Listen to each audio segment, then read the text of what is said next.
కాంగ్రెస్ వచ్చి ఏం చేస్తుంది చెప్పండి. మార్పు వచ్చింది, మంచిగానే అవుతుంది అంటారు కదా. ఏమైతుంది? ఏం బెనిఫిట్? మాకేం బెనిఫిట్? ఇక్కడ రమ్మను ఎవరో చెప్పిన వాళ్ళు, మాకైతే ఇక్కడైతే ఏమి లేదు. కోటీశ్వరులను చేస్తా కోటీశ్వరులను ఎవరిని చేసిండు? 500 పింఛని, 500 గ్యాప్ అన్నాడు, 500 లేనే లేదు.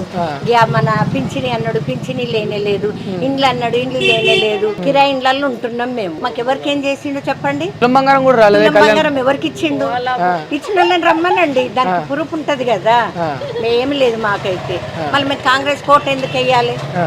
మళ్ళీ మేము టీఆర్ఎస్ లో ఉన్నాం, టీఆర్ఎస్ కేసినాం. మళ్ళీ మాకు టీఆర్ఎస్ అన్న చేసింది కానీ మాకు ఇది ఏం చేయలేదు. ఏం చేయలేదు. రేవంత్ రెడ్డి పాలన ఏమున్నది? ఏం పాలన ఉందండి? ఏం పాలన ఉంది? ఏం చేసిండు చెప్పు? ఏం చేసిండు? ప్రజలకు ఎప్పుడు అందుబాటులో ఉంటాను. ఏం అందుబాటులో ఉంది? ఇక్కడ రమ్మనండి, ఎవరికి అందుబాటులో ఉందో రమ్మనండి. దీనిలో మేము బతకాలి. ఇండ్లు ఇచ్చినాం అంటే ఎవరికి ఇచ్చిండు? ఉన్నోనికి ఇస్తున్నాడు, లేనోడికి ఏమి ఇస్తున్నాడు? ఏదో ఎవరికి ఇచ్చిండు? పేదలకి ఈ ఏరియాలో చూపించమనండి. ఎవరికన్నా ఇండ్లు వచ్చినాయి అంటే నేను దానికి చెప్తాను. నేను ఎవరికి ఇండ్లు లేవు, ఏమి లేవు. మా ఆయనకు ఇగో చెయ్యి హ్యాండిక్యాప్ ఉంది, పింఛని పెట్టుకుంటే పింఛని కూడా లేదు మాకు. లేనే లేదు.